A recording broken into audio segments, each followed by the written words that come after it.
Tonight, we have brand messaging to talk about. We've got Jurassic merch out there. We're going to talk a little bit about Epic Universe. Bryce and Bryan Cranston talk Jurassic, and then we have to say goodbye to a legend. I am Brad Jost, and this is Let's Talk Jurassic.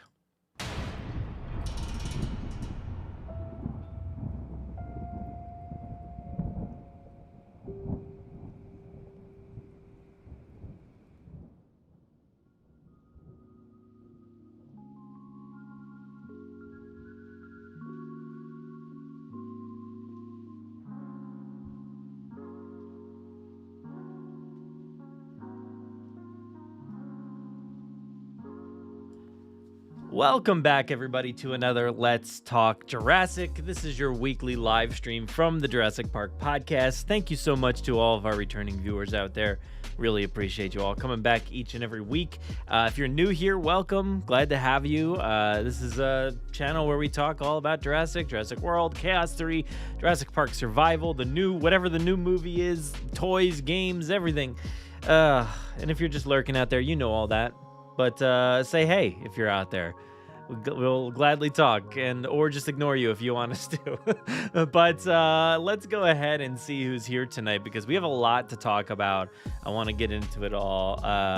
Because there's so much. I was going through the list of things. I was like, all right, I can talk about this. Oh, and this, and this, and this. There was just too much.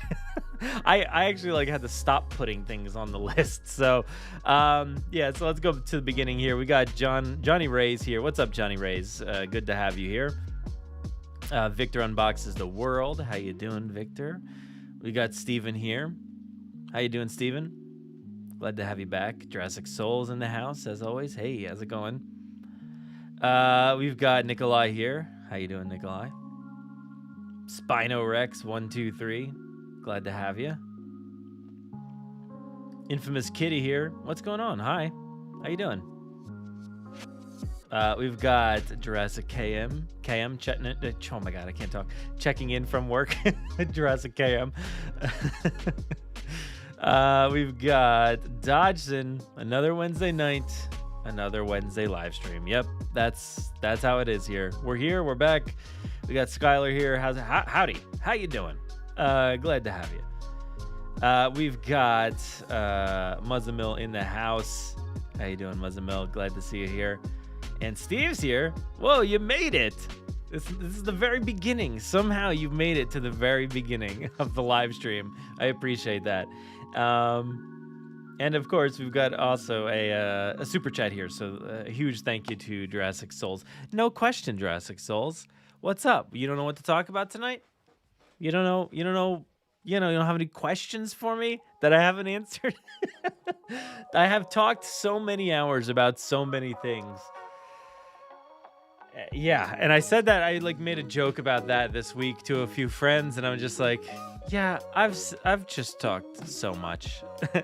I don't even know where I say things anymore or what I've responded to, but it's just all out there. And there's a lot of my voice. So, but yes, let's. We've got a lot to talk about. So thank you again, Jurassic Souls. If you have anything you want me to talk about, please let me know. I'll definitely discuss it for you. Let's go ahead and dive into today's news. I just want to clean my. Actually, no, we're not going to get into the news first. We got to go over to our website as I clean my glasses. So let's head over to where do I do this? I can't see. I took my glasses off. I can afford more glasses. We've got JurassicParkPodcast.com, Dino Score, the music of the Jurassic Park franchise. Myself and Caleb Burnett talked all about The Lost World, and we did this in part 1. We recorded the other night for it was probably a little over 2 hours the other night last week, I guess. Yeah. And then we decided, you know what? We didn't nearly touch the surface of what we wanted to talk about. So we had to talk for another 2 hours last night. So there's 4 hours of content related to The Lost World Jurassic Park's film score, the expanded score from La La Land Records. So we're going to be putting this out over multiple parts, over multiple weeks. So I actually don't even know how many it's going to be. I'm going to put that all together. We'll have to see. I'll let you all know sometime soon. But planning to edit it, all pretty shortly. But yeah, part 1 is out now. We talk about the themes. There's so many really cool themes in this, in the entirety of the score. Plus, we talk about all the references, the things that John Williams referenced while, creating this music. We also talk a little bit about like our history with the score and everything. And then we dive into the first, I think it was 5 tracks. Yeah, it says it right there. The first 5 tracks from the score. So we were able to get into some good stuff there, at least for the first episode. But there's so much more to go. There was like 30-something tracks, as well as other tracks that are in the movie, but not on any scores, and things that are not John Williams related, and then things about, the way John Williams influenced others. There's a lot to talk about, and I hope you really enjoy this kickoff here for the Lost World score. We love doing these score, analysis episodes. We've already done Jurassic Park. We've done Jurassic World Dominion. And now we're kicking off the Lost World. And it was so epic. So I really hope you guys dig that episode. Yeah, that's about it. So big episode. It's probably only, about an hour and 26 minutes this week. So not too bad, but I don't know. We'll have to see how many, because I said there's a lot of hours. There's 4+ hours of content. So we'll see how many episodes I can make it into. 3, 4, I'm still not sure, but appreciate it if you've checked into that episode already. But yeah, we've got a lot more left for you. But top tier. Hey, Caleb. I was just talking all about you, and I didn't even realize you're sitting right there. I'm like I literally, we couldn't stop talking about it, and then I can't stop talking about how awesome it is to talk about it. So it's a whole thing. But top tier Nedry impression, I guess. It was just like on a whim. I had to clean my glasses. But let's dive into what was that? Oh no, sorry Alexa, I'm not talking to you.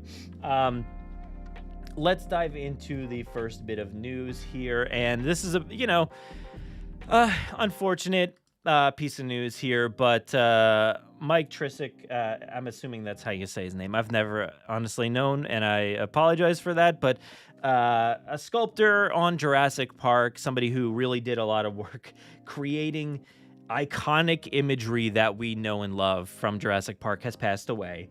And like Tom Savini reported there on Instagram, that is truly a bummer. So, we're at that.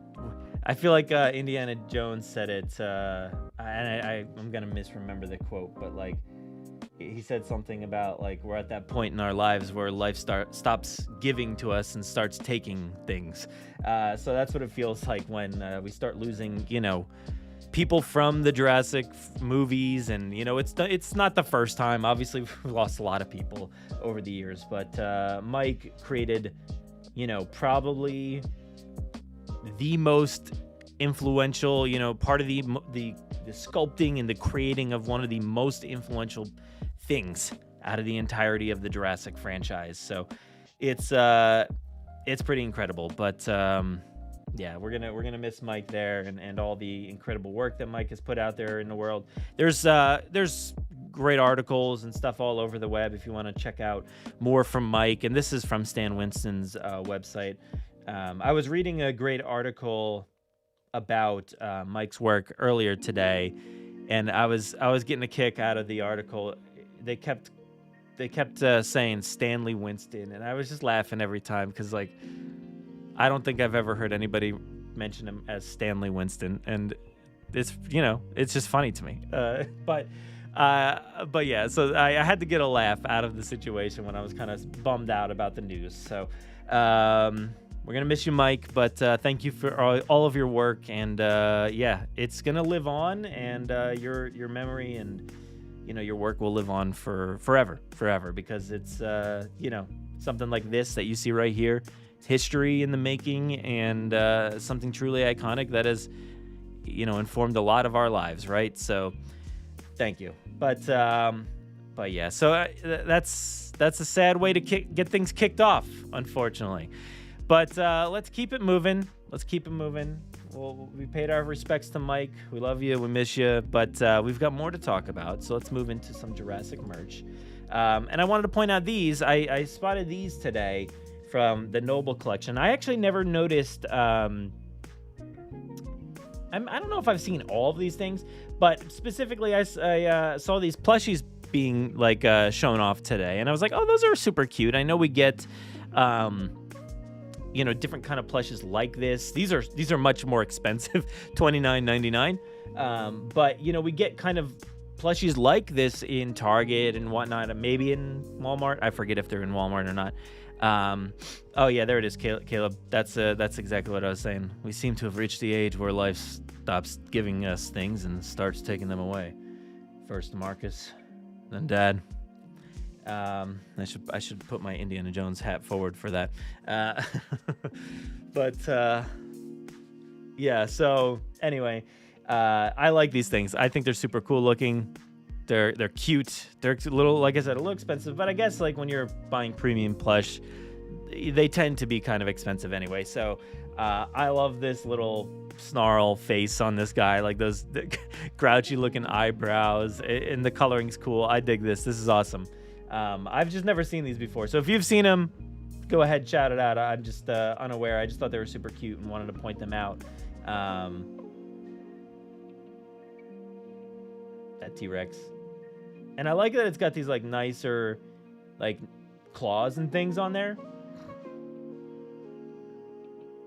Detailing looks really nice. Like each, it's got like, a certain pattern down the chest, and then the face and the body's got patterns all over it. So that's actually pretty good. So you are getting something fairly decent. And we're actually getting, I thought this, just by looking at it, I was like, oh, we're getting a Gallimimus. And then I saw the claws and I was like, oh no.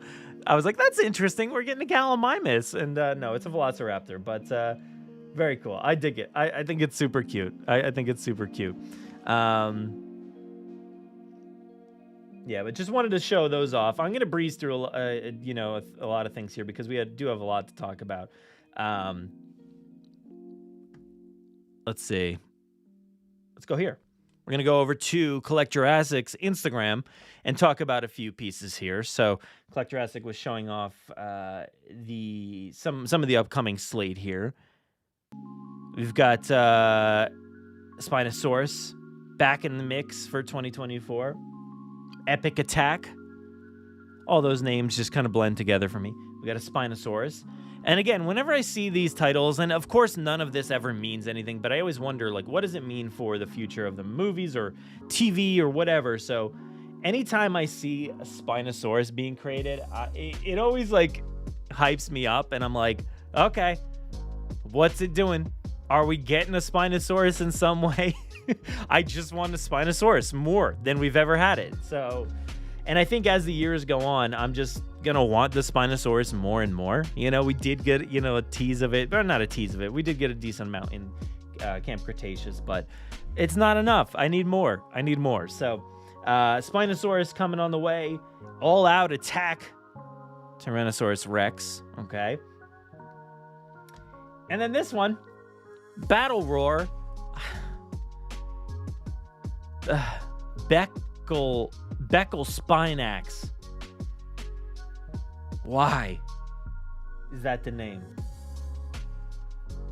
Beckel Spinax. I learn something every day. And notated in the comments from Collect Jurassic, it does say newcomer Beckel Spinax is rumored to be featured in the upcoming Netflix Camp Cretaceous follow-up, Jurassic World Chaos Theory. So that's interesting. Would you be looking forward to Darius being like, we got to go find the Beckel Spinax? Or Ben being like, I don't know where that... how does Ben sound? I forget. It's been a while since I watched the show. I had his voice down like pretty well previously, but just trying to like kind of get into something there didn't work. And I completely forgot what it sounded like. Beckel Spinax. There it is. I guess that is an interpretation from Prehistoric Wiki, apparently. Because I had no idea what this thing was. But it's kind of got a sail-ish kind of thing. Yeah. But I don't know. I'm down for whatever this is. I'm sure it won't look like this in toy form or potentially even in Camp Cretaceous or anything like that. 26 feet. This is an Altus Spinax. I don't know what that is. Is that the same thing? Natural History Museum. Let's dive in. Let's accept those cookies. Why not? You only live once. YOLO. Do people still say that? No. I'm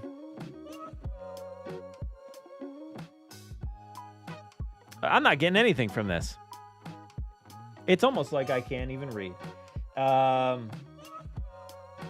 Let's see what they've got here. Prehistoric wildlife. You know, who knows?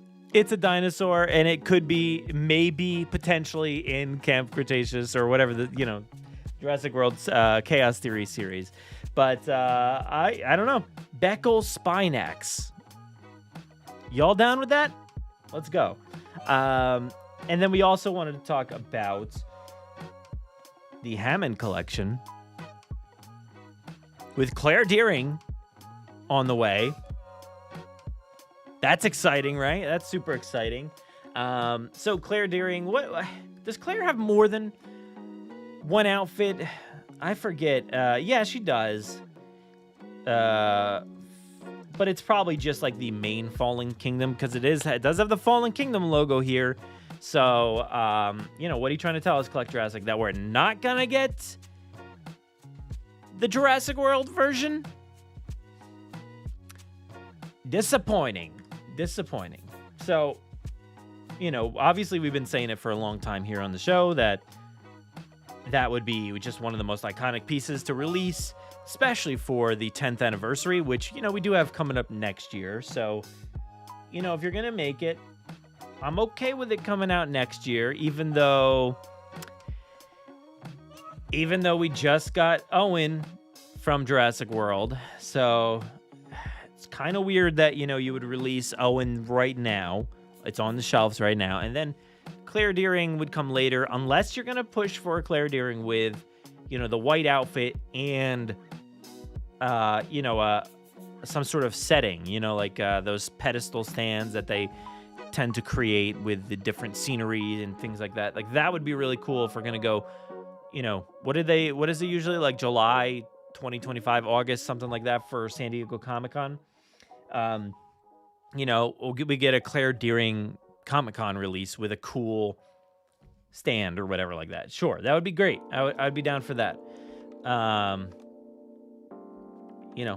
think that would make it worth the wait. As far as Claire is concerned, yeah, I think we'd probably just get the green jacket, the green shirt, and the green or brown pants or whatever they are. That's probably what we're going for, not like the flannel. Flannel was in, I forget. She did wear something in the bar, and to Lockwood, and then in the DPG office. So there was like a few outfits, but yeah, I'm assuming it's just that green outfit that she wears. Yeah, and Jurassic KM saying kind of the same thing here. Probably an exclusive somewhere at some point. But yeah, I would guess for the 10th anniversary. But it's just weird that we're getting Owen now, but not Claire. I can see these comments. Brad wanting a Spinosaurus. I've been saying it for 10 damn years. I want that Spinosaurus. No, Bumpy. I'm not getting it. It's kind of like nasally. Wasn't it kind of nasally up in here somewhere? No, Bumpy. No. Kind of up here? No. Now we're kind of getting into the SpongeBob place again. Bumpy! No, Bumpy! Gary! And then Bumpy just comes around and is like, meow. I forget. I gotta watch Camp Cretaceous again, I guess.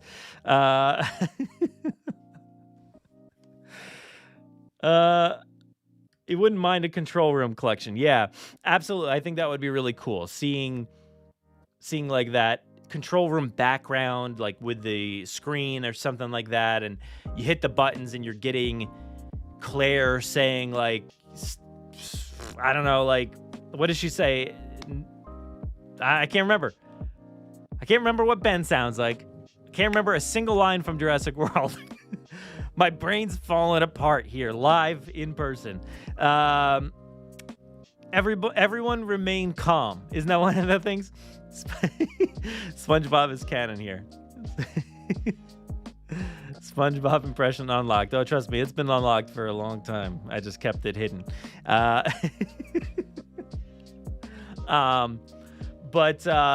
I think that would be really cool. Claire probably has iconic lines. I just cannot for the life of me remember that. Yeah, so that would be awesome. That would be definitely the way to go. But as far as this is concerned, I think I would pick this up ASAP. I'd be very excited for this. I did see Owen the other day, and I picked him up, and I was like, I don't know. So I didn't take him home with me. So unfortunately, he's still sitting on that peg. 100% guarantee he's still sitting there. Like, nobody's picking that up. Like, there's no way people are again picking up more Owens. It's just such a weird move to me after all these years of so many different Owens with basically the same attire. I know it was like slightly different, but basically the same attire. And just to have it out there again, yes, it's got better articulation and stuff, but I'm surprised like we wouldn't get like for the 10th anniversary, like a set with Claire and Owen. That would be cool. Like, that would be something pretty cool. Or not Claire in blue, but like Owen in blue or something like that. Or Owen and the Raptor Squad Hammond collection. Dude, that would be so sick. That would be awesome. Like a full Hammond collection, all the Velociraptors and Owen. That would be awesome. Yes, here we go. Here's all the quotes. You got them. Like, you guys did the work. Everyone remain calm. Verizon Wireless presents the Indominus Rex. Yes. I'm going to close everything north of the resort. This is a real world phase 1. Bring everyone in. Yes. 100 million Owens and 2 class. Yes. Clean up your workspace. It's chaotic. Yeah. Now after hearing all these Claire quotes, I'm getting like that I need the what's his name? Lowry? Like, I need that too. I need like a desk and a computer and like some tiny dinosaurs on this desk, and I need like her to be saying those things to him. Like, that would be perfect.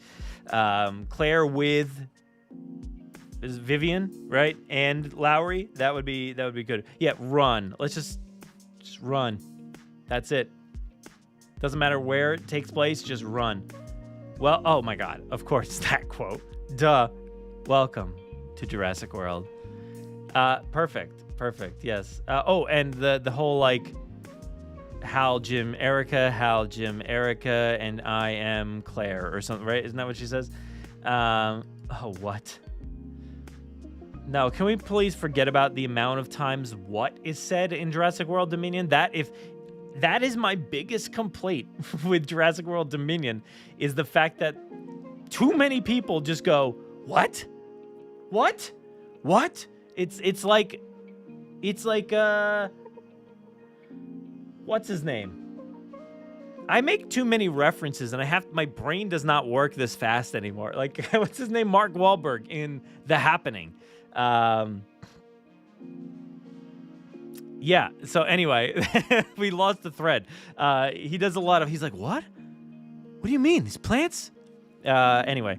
Yeah, well, that was the second movie. Do we want to put... well, that's for this one, but this one's not going to have talking features.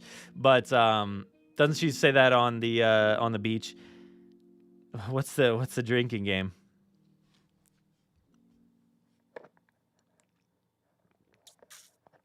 Oh, every time somebody says what, probably, right? Yeah, 100%. It's like kind of annoying. I don't really have many problems at all with that movie, but that is one of them. It's just like the script. I was like, really, like you couldn't have just had a different reaction in the script and then seen like, wow, we got to cut out this line that says something about John Hammond, but let's keep in 14 what's. Yeah. So Shane, actually, we'll be talking about that in a few minutes. I do have that video ready to go. But yeah, let's go ahead and move on. So, let's talk about the next thing, which this is before I realized there were like other news items and, merch and things to talk about. This was the main topic I wanted to talk about, which was, hey, did you guys hear there's a new Jurassic World movie in the works with David Koepp writing? I still have Jurassic merch up there. This is not Jurassic merch. Let's go to, new Jurassic World film. All right, so, yes, you knew this. We've already talked about it. Yeah, Grant's what to Malcolm was legit. Keep that what, get rid of all the others. Because that what is fantastic. That is the best what of the movie. Hey, next time somebody asks me what I talk about on the Jurassic Park podcast through 500-something episodes, I'm just going to be like, you know what? The most recent thing we talked about was how many times they say the word what in Jurassic World Dominion. And that's when everyone stops talking to me. But, all right, so let me get to the point here. New Jurassic World movie in the works. We know this, obviously, right? So we know this is happening. What I want to get to the bottom of, the fact here is there's too many ads on this website. Okay, that's first off. Secondly, I think we need to get to a place where the messaging is better for the Jurassic franchise. All right, so I want to take it back. Let me get off this website because there's too many flashing things. It's like going all over the place. There's ads everywhere, and I'm mad. Okay, I'm mad. But I wanted to talk about the brand messaging for the Jurassic franchise currently, when we've got a new movie on the horizon, new TV show, new video game, all that stuff. We've just gone through nine years, or we're into the 9th year, I guess, or almost upon us, or whatever, however that works, however time works. And that's so stupid. Anyway, we've just come out of a lot of, divisive conversations and confusion over a lot of things when it comes to the messaging of these movies and who says what and who is the decider of all of these things and who, is the keeper of canons and like what is the ultimate end all be all to stories and I think we've had a lot of confusion over the years, right? So let me start off with one of the most obvious ones is The Lost World and JP3 are not canon to the Jurassic World movies, right? That was one of the biggest things that we got out of the entire cycle of the Jurassic World movies. It's like, wow, I love the first movie, but it's a shame that the second and third movie are left out of the canon, that they don't exist anymore, that they don't belong, which we know is false. That's not true. That's not true, obviously. Yes, we're going to talk brand management because we need it. We just need it. I just feel like we need to get ahead of things like this, right? We need to get ahead of, and brand management, by the way, that conversation can go on very long, and we're talking about Twitter or whatever, and social media and just everything PR. But in terms of what are we talking about? Like, people are confused about these movies and what is real, what is not. We obviously had, like I said, all that stuff about The Lost World and JP3 not counting, not being a part of it. And then we had the whole soft canon debate, right, where Colin talked about how the live tour was soft canon, yet we do get, the creators of the live tour saying that this is canon, this is hard canon. I asked them directly in a live setting, in a live recording and stuff like that, and yes, they said, this is canon, absolutely. And then same thing with Camp Cretaceous, they are very firmly set on this being canon. So there's that stuff. There's also, let's see, this is a stupid one, but, the confirmation of, like, the Spinosaurus, the thing that I've been wanting for a long time, confirmation of the Spinosaurus being dead via a tweet because of the bones on Main Street, like that misinformation work there from the Twitter team. That was tweeted out at one point that said, like, this is the Spinosaurus from Jurassic Park 3. You remember? And it doesn't look anything like it structurally, and it's just not that. Obviously, there was other ones like, I think, like, I don't know if it was exactly Bayona, but somebody had said, I think Bayona may have said, like, the Brachiosaurus you see dying on the dock is the first Brachiosaur that you met in Jurassic Park, like stuff like that I'm like, why are we getting this stuff confirmed in tweets? And is that, I don't believe that. That's not, the entirety of that body and face looks completely different from any of the Brachiosaurs. So I think we need to kind of hone it in, because I'm already starting to see this trend yet again.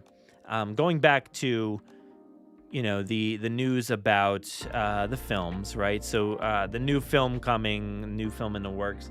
You get this. This was the main article from Hollywood Reporter, right? They were the ones who had the exclusive, and then it gets followed up with, like, Deadline, right? And Deadline, very reputable source, talking about all kinds of Hollywood news and breaking news and stuff. They've got their own exclusives and stuff like that. But the way that this article is kicked off, it says, we've confirmed that a new Jurassic World movie, a complete reboot, is being fast-tracked at Universal. A complete reboot. That's the way this is being branded here from Deadline. And I think we need to identify the wording of this. Is so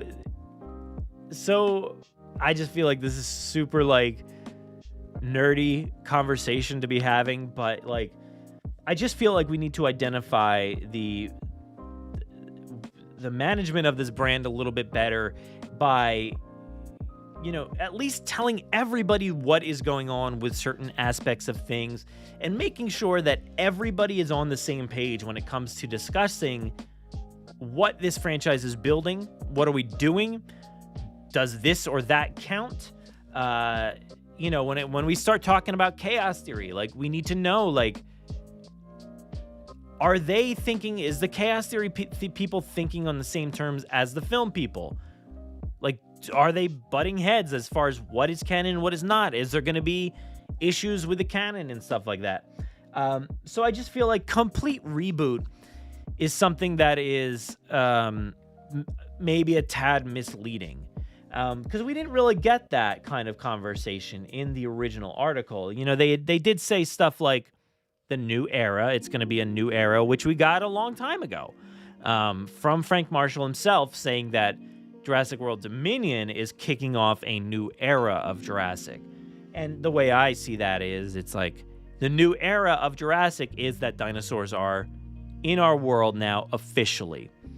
So I just feel like wording is very key to stuff like this, and I just hope that we kind of get the phrasing a little bit better with stuff like this to kind of, knock it off before it gets out of control. I just think that would be pretty key to helping out this franchise a little bit, because this doesn't say anything about a complete reboot. If you're saying a complete reboot,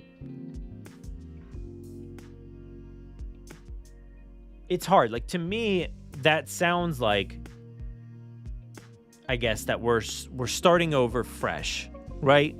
Completely rebooting it. But at the same time, I can hear that reboot is we're rebooting the franchise. If you're going to reboot your computer, you're just going to start it back up again. Like, you're not going to be a remake, right? Like, you're not going to remake your computer. You're not building it from scratch and starting over. So you're rebooting it. So I feel like that does kind of connotate that it is just restarting from a different perspective.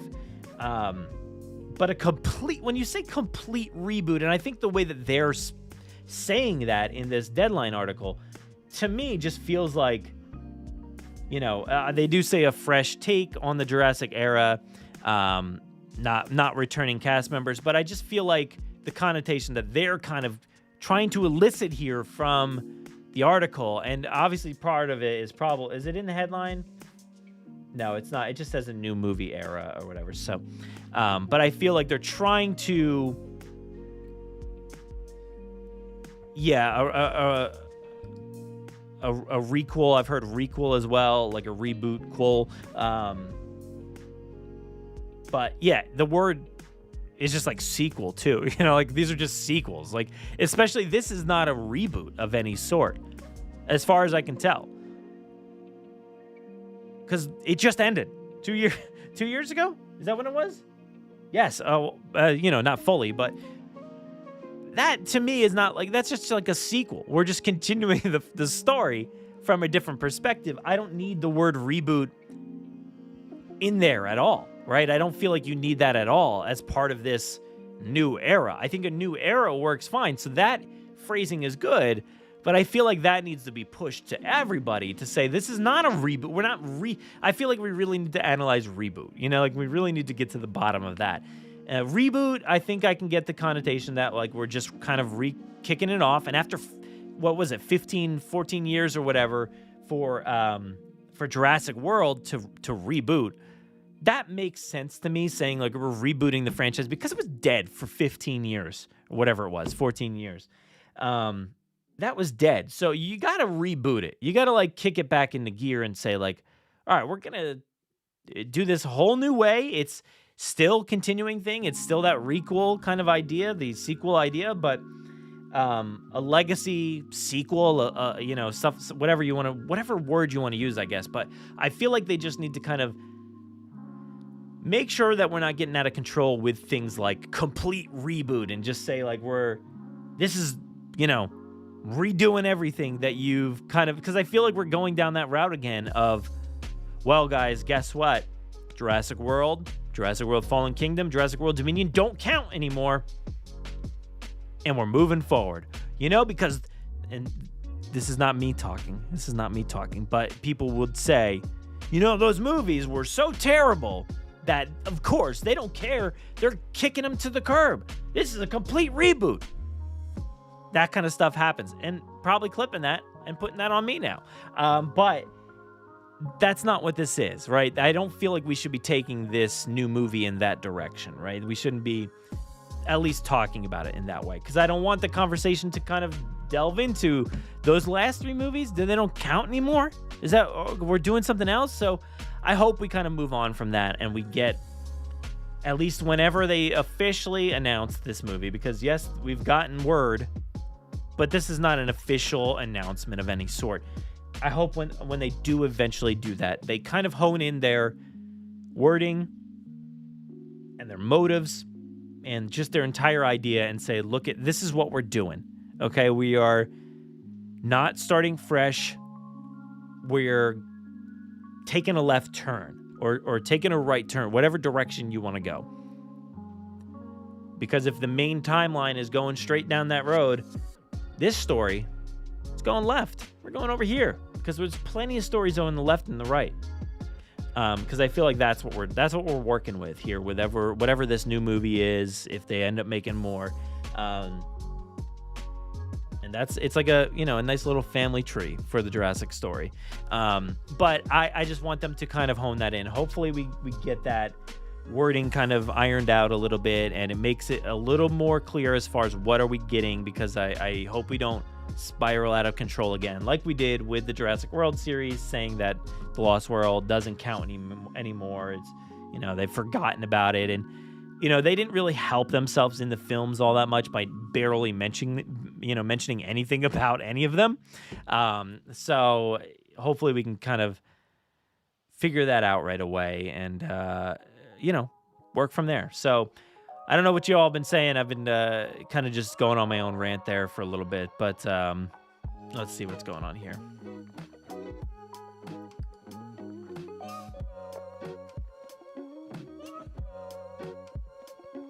I just assume it's a mistake in the wording or the phrasing, or maybe not even a mistake, but a way to spark interest in this article, maybe even, Yeah, and they use the same phrasing for Jurassic World. I wouldn't be surprised if the word reboot was used as a buzzword to incite arguments. Yeah.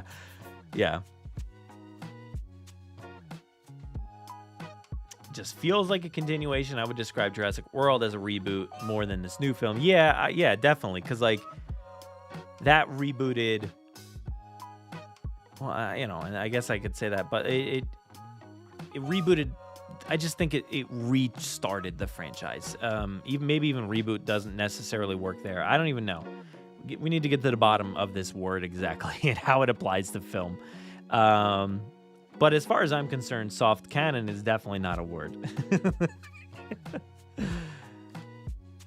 Do we call it World or Park or just Jurassic? For the longest time, I just wanted just Jurassic or not even Jurassic, but the logo, this, minus the wording. That's my idea. I think that would be great. Not even my idea, but revival more than reboot. You like that more? Some reboots. Yeah, I want to see. We need to gather everything that has ever been touted as a reboot and see what is the percentages of things that are completely new, brand new storyline. It's not like a remake. That's a different thing altogether. So I don't know. Yeah, and I know you're ironing out things here. So if it's in the same timeline and canon, it's a sequel. Obviously, yep. If it's a new timeline, canon, reboot, yeah. I don't know. It doesn't. None of it makes any sense anymore. Soft canon to you means that you could include it, but it's not essential viewing. But no one has ever used that term before outside of Colin. That was a first. That was a first. So to me, when you talk about canon is the only way when it comes to the storytelling. That is the story, is the canonical story. There is no other story. So having soft canon just means it's not part of the story to me. That just saying it's soft canon means it doesn't count. It's not really part of it. Now, making up our own versions of what these words mean, sure. But canon is canon, and there's no way around that. That's the way I see it, at least. Now, personally, I'm over the whole canon debate. It's kind of dumb at this point. Jurassic has a very messy canon to begin with, so I'm very interested to see what they do next, and hopefully they iron it out a little bit, make everybody realize that yes, the Lost World, JP3, all the Jurassic World movies are canon and do count for something. And I'll be interested to see what happens with Camp Cretaceous or whatever the sequel is, Chaos Theory. So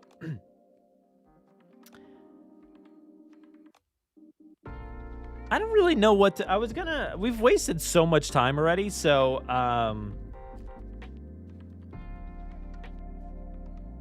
let's just quickly touch on this real quick. Universal announced their brand new park officially. We've known about this for quite a while now, but they finally discussed their brand new theme park, Epic Universe. And let's see here. Let me pause it here. You can't really see much there. Is there a better? Let's see if there's a better picture. But there was some nice discussion in this about they built their first standalone park in Florida. And it became about riding the movies. All right.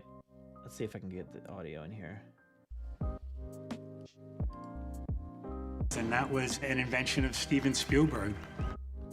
So they which I loved, they gave so much credit to Steven Spielberg for this brand new theme park that's coming to Orlando, Epic Universe. And I love it. I love that they gave credit, that this was an invention of writing the movies, this invention of Steven Spielberg's. And, Steven is so invested in this theme park or in the Universal theme parks. And, at the same time, like, his stuff is dwindling in the theme parks. Yes, we always hear that, like, he has, this love for the ET attraction that will never go, but I hope that's the truth. I hope that never ever leaves. I hope Universal realizes that their properties are iconic and nostalgic at this point, and they got to stay around. So I love that they're leaning into this history with Steven Spielberg. And of course we do know that, as of right now, there's no intention for, a Jurassic Land.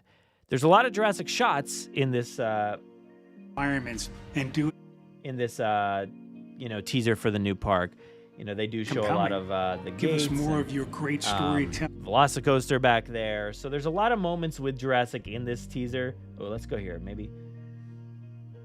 But you can see there's nothing Jurassic inspired in this, but there are gaps of trees throughout this park that could be eventually expanded upon, whether it's, more Nintendo at some point or something else, more Harry Potter, who knows. But there's expansion pads, all over the place here. So hopefully we do eventually get something Jurassic related. I think that would be pretty awesome if we end up doing that, because they did make some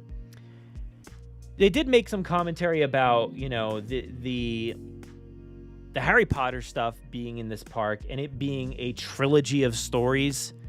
And I thought that was kind of interesting, the way that they phrased it. Saying that, we've got this in 3 different parks. It's a trilogy of stories. And I was like, you know what? You could do that with Jurassic. You could have a sequel of stories of some sort, because you've got, it's in Islands of Adventure. You could put something here and still have it make sense. And, but I just love that at the end of this, they do include Steven, and it gives value, I feel like, to this entire thing. Just having Steven Spielberg be a part of this. New level.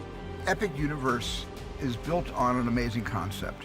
The idea that you can go into a world through some kind of a portal and you come. I love that he's like, they just told me to read these lines though at the same time, because are any of his properties? No, there's none of his properties in this at all. So I think it's great that they included him. I love that nice little sweet touch of including him. But at the same time, I'm wondering, like, how much does he actually know about this?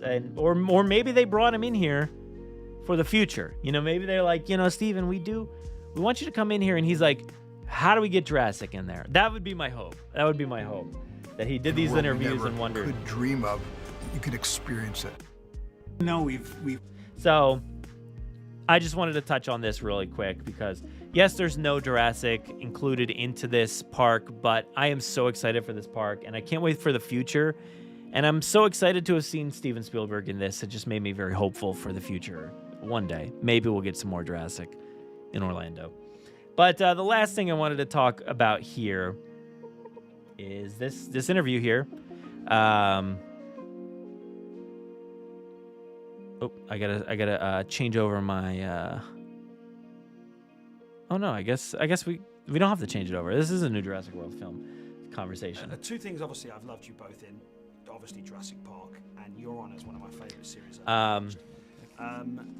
Firstly, to start with you, Bryce. If Jurassic World. Yeah, you're right there, Muzzamill. The co-founder of DreamWorks, so technically with Dragons. Yeah, you're right. Okay, that's fair. That's totally fair. Yeah, okay.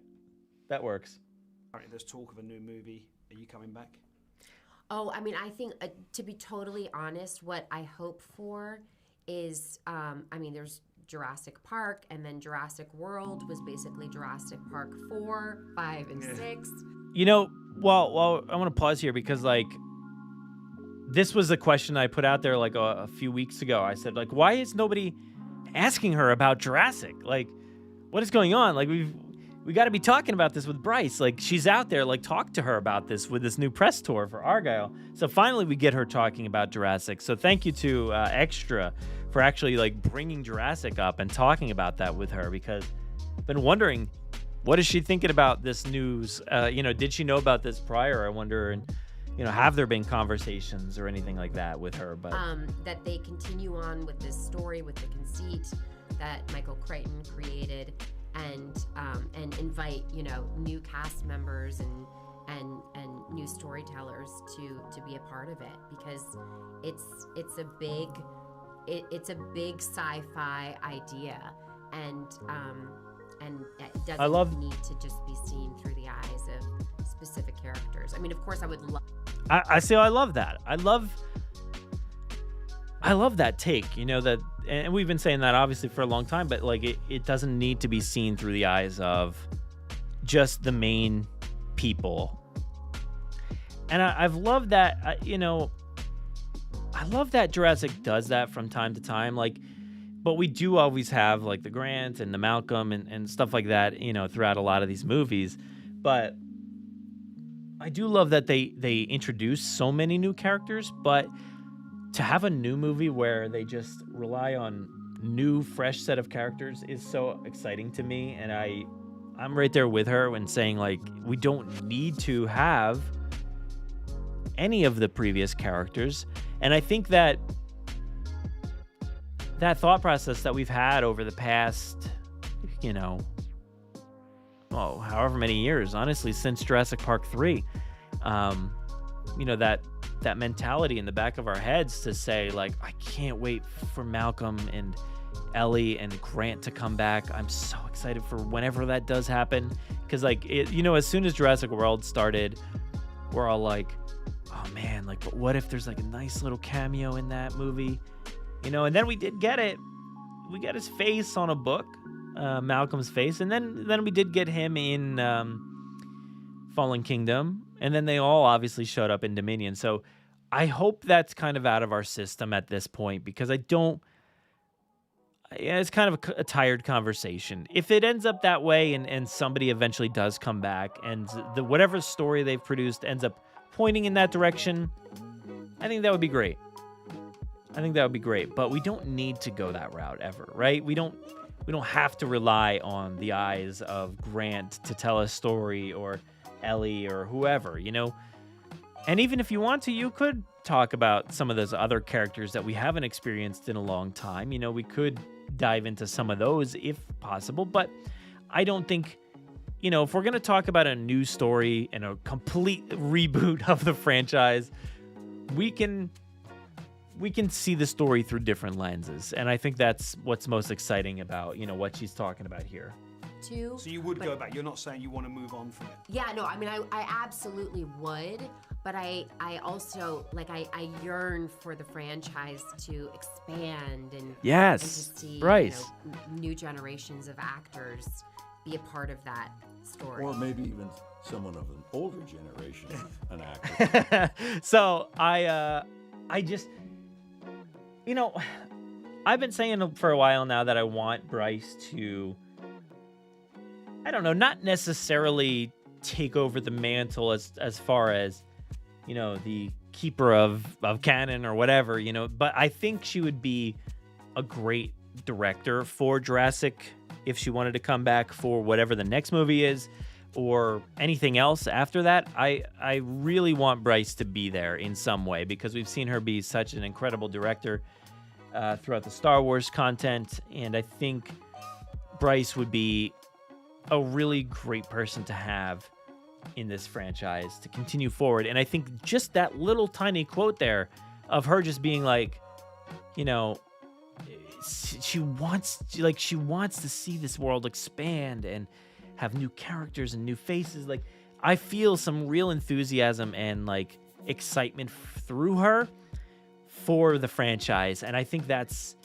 the kind of person you want to see take the helm, right? Like, not just, it's always great when somebody just comes in and has their take, but like, I do want to see somebody care, right? I do want to see that care and excitement for the franchise, like maybe other people don't have. But Yeah, I like that she was really trying to temper the expectation here. She's like, "Look, I would love to, but like, she's got her hands out, like, but I just no, I'm not coming back. But like, I think we need to do a lot of things with this franchise still." So I was very encouraged, at least by her response, even though it was a non-response, but it was at least a response about,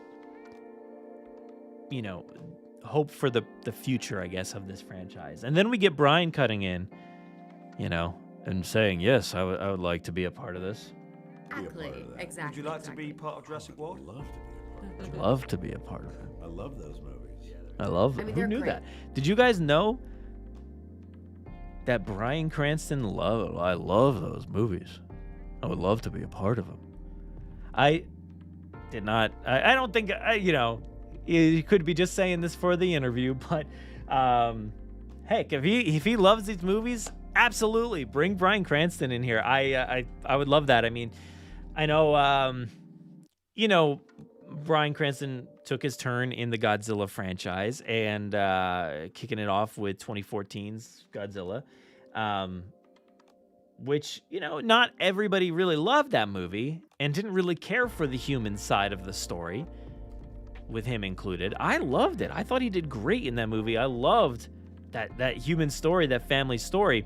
So I would absolutely be all for it. If you wanted to play a scientific guy, something like a Grant, a Malcolm, and an Ellie, that would be perfect, because we do need somebody with weight. I love the cast of the Jurassic World movies, but what they were missing was the weight of somebody, which is such an odd thing to say, the weight of somebody who feels a little older than the cast that we got, because most of the cast was a bunch of young people, and that's cool. That's great. But I guess they weren't really all that young comparatively. Like, I guess they were probably younger than Grant and Malcolm, but we all know Ellie was like, I don't know what, 26 or 7 or something like that when Laura Dern filmed. So like, to me, she's still older than me, even though I've far exceeded that at this point. But like, I don't know. I feel like there was something about Grant and Malcolm and the three of them just in general just really gave some sense of weight. They weren't just like a hot young cast that got thrown into a movie. I just want to see like some people that really carry like some acting chops and some real weight. And I like, again, I'm not throwing shade at the cast of Jurassic World. I really love them. And I think it was a new, fresh take on the storytelling. But like, I just want to see that weight. And I think a lot of movies have gone that direction in the most recent years of like, we need to have new faces, young faces, and a lot of movies, and you hear this a lot with Hollywood, that they cast younger people, and the older side of the acting pool like doesn't get the roles in the same way, or they just play the grandparents or the mom or the dad or whoever, they don't necessarily get all the greatest roles and stuff like that. So I hope we get somebody like a Bryan Cranston to be somebody that you can believe is the scientist. And I know, people had a hard time believing that with Owen, that he was like an animal behavioralist, not just like a dude from the military who showed up and trained some raptors. He actually had a background, but like, I don't know that we actually bought it. And speaking of like The Happening that I mentioned Mark Wahlberg earlier, like, I didn't necessarily buy that he was like a science teacher or whatever he was in that movie. Like, so sometimes you just don't buy the actor in the specific role. So hopefully we get somebody like a Bryan Cranston that can slot into these films and just have a sense of believability, I think. Especially when kicking off like a new film or new set of films, somebody to anchor it on. Be greedy, you know what I mean? It was very beautiful as well to kind of like with Laura and Sam and Jeff and BD, to have them be part of Jurassic World and, reuniting 20 years later. Like Chris and I would look at each other and be like, Wouldn't that be amazing if that happened in like 20 years, 30 years? So. Now, when she says that, does she mean for them? Like to come back in 20 or 30 years? Or, yeah, it's got to be that, right? I feel like it's not fake. I feel like she's genuinely sparks, an interest in her to talk about Jurassic. So that is exciting that after 3 films, she's excited. It's not like, sometimes you get a cast that just doesn't want to talk about the movie anymore and just don't care. And, they're done with the franchise and I'm out. I did my time. I paid my dues. I'm out. So who knows? Maybe she is directing the next movie. Maybe she does play a role in some way, but yeah, I think it would be great to have her around and have Bryan Cranston around. Do it.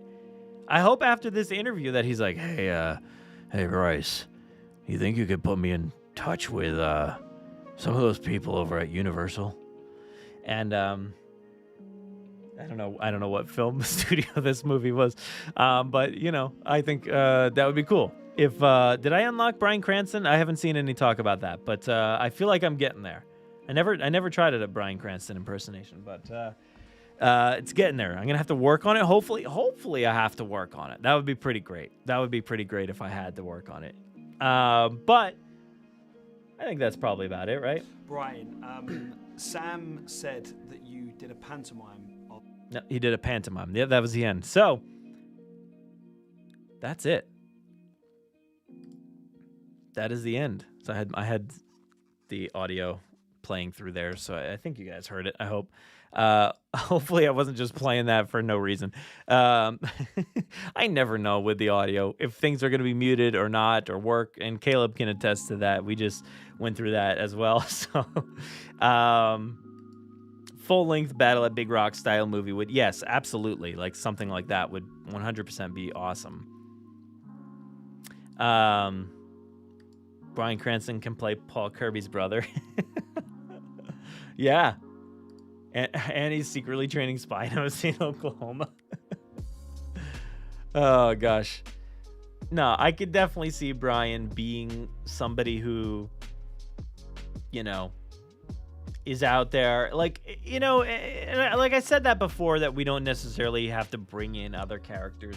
But, of course, it will eventually spawn the conversation. Spawn? Is that the word I was looking for? I don't know. It'll eventually spawn the conversation of us talking about, like, if there is a person who is a scientist or something out there studying these animals in the wild, like, of course we'll start talking about Sarah Harding. If there's somebody out there who wants to document them, and it's like, of course we'll talk about Nick Van Owen. So we're going to talk about these people. And I think we'll always in our minds have, like, oh, what are Tim and Lex doing? What are they doing? Why are they not back? We're always going to have these conversations, but I think, it would be cool to at least go in a direction where we don't necessarily have to have those conversations, but yeah. Oh, it would be very cool to have Christopher Lloyd in some kind of OG ancient scientist back before the park was even made, pre-93. But that may also be on the head with Back to the Future. I just watched him. I just saw him in a movie the other day. Yeah, Christopher Lloyd would be fun, but I feel like a casting of somebody like Christopher Lloyd would be like too... And I know that, obviously Bryan Cranston plays very big characters, and you've got... what's his name? Breaking Bad. I'm blanking on his name. But, Oppenheimer is... no, Heisenberg. What's his name? Paul Kirby's brother. And the one who knocks on the vending machine but can actually break it. He's the tougher older brother of Paul Kirby that can actually break through the vending machine. This whole time, I legitimately cannot think of what his character's name is. I've watched Breaking Bad several times through, and Better Call Saul. So I don't know what's going on with my brain, but it's too late. So thank you so much for watching this. We'll have a lot more to talk about in the future. And if you want to continue these conversations, you can do so on social media. Please hit us up on Threads, Instagram, Facebook, TikTok, places like that. And here on YouTube as well, please like, subscribe, share, comment. Please do all those sharing and commenting. It would really, really help us get other people aware that you're watching the content. And then, of course, go listen. I'm losing my voice here as we're talking. I've talked way too much over the course of the past 2 nights. But we've got, the podcast, which is different than this. You do not get this content on the podcast feed, most likely. Usually you do not. Every now and then, but most likely no. But we do have the podcast over on Apple Podcasts, Google Podcasts, Oh, no, it's not on Google Podcasts. That doesn't exist anymore. Apple Podcasts, Spotify, Audible, and Amazon Music. I always forget what that other one was. But yeah, please go take a listen. I am at Brad Jost on some things. I'm at Brad M. Jost on others. You can find me on Letterboxd reviewing movies. I like doing that all the time, so go find me on Letterboxd. I have my own TikToks and YouTubes and things like that, so go check that out. But mostly go check out, the podcast, and my other podcast is out there in the world, so please go check out that one as well. Grim Grinning Hosts, and I do that. It's a theme park podcast, so we talk about things like Epic Universe and other things, and this has not been updated in a few weeks. Let me update that. But there's been all kinds of content on the feed recently, so go check out Grim Grinning Hosts, where we talk about theme parks, pop culture, and so much more. But that's it. Go check out the episode with Caleb. We had a great time talking about the score for The Lost World. Please go check that one out. Awesome episode, and so many more parts to this one to come. Dino Score does not end ever in just one episode. You've got a lot more coming your way. So please go check out that episode. Episode 369. Woo! That's a lot of episodes. So go check that one out. Thank you all so much. I think there was another super chat that I meant to shout out here. So thank you to Rebel, Commander 7, Star Wars Jurassic. Thank you so much. You've missed these, and you need to watch more of them. Yes, you do. You do need to watch more of them. I do often find that, our videos don't necessarily get out to the entirety of our audience. We do have, close to 17,000 subscribers, but, 10 to 20 to 30 sometimes watching on the live stream and things like that. So put it out there. Like it, please. Like the video. Comment if you just watch this, comment also in the comment section. Tell your friends, share it around, share the videos.